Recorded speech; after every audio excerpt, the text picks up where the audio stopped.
The myth of capitalism versus socialism. But what do they mean? Which is the best? Imagine a number line with totally unregulated free market on the left-hand side and totally regulated government-controlled market on the right-hand side. Totally unregulated market. Everyone is free to do whatever they want, only restrictions being ethical, law and order. That means insider trading is legal, hoarding is legal, greatly increasing prices of essential supplies, especially when they are needed, e.g. masks during corona, food items, medications, is legal. Giving loans to needy at very high interest rate, legal. Absolutely no consumer protection laws. Totally regulated market. Government owns all businesses. They decide the prices, production, your salary, and your job. You work as the government says for compensation that the government sets. Government decides what people should be eating, buying, having, and set production and price accordingly. Conclusion. Anyone with a brain would understand that both of these scenarios are bad. In reality, each country's economic institutions lie between these two extremes. Communism generally lies towards the right, capitalism towards the left, and socialism towards the middle. Although two countries having communism won't lie at the same point in the right, neither would two countries having capitalism at the same point.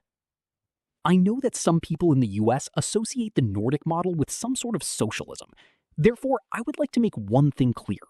Denmark is far from a socialist planned economy. Denmark is a market, capitalist economy. Former Prime Minister of Denmark. Therefore, it's not of much relevance if the country calls itself communist, socialist, or whatever. It's about what actually happens there. Many people assume China is a completely communist economy, where the government owns all businesses. In reality, China has a mixed system. The state controls key sectors, such as banking, energy, telecommunications, and much heavy industry. But there is also a large private sector, competitive markets in many industries, and numerous private entrepreneurs and billionaires. United States is often described as one of the world's most capitalist economies, yet the government plays a major role in economic life. Insider trading is illegal, banks are heavily regulated, patents and copyrights are government-enforced monopolies, and businesses must comply with labor, environmental, safety, and anti-discrimination laws. The government also collects taxes, spends trillions of dollars annually, regulates financial markets, and influences interest rates through the Federal Reserve. Golden mean. Every country aims to, or at least should aim to, find an economic institution which has good sides of both and bad side of none. Government intervention is required for consumer protection and prevention of wealth concentration. Free market is required because it provides incentive for innovation and growth. What is a perfect economic institution? I don't know. I am not here to state the laws, but to simply inform that rather than arguing communism versus capitalism, we should focus on the actual problems with the institutions and how to make it better for everyone. Let's look at some common arguments. Argument 1. Capitalism is extractive economic institution because it relies on poverty, because poor people are needed to do low-paying jobs so that the system can function. Answer 1. Capitalism works on the natural law of supply and demand.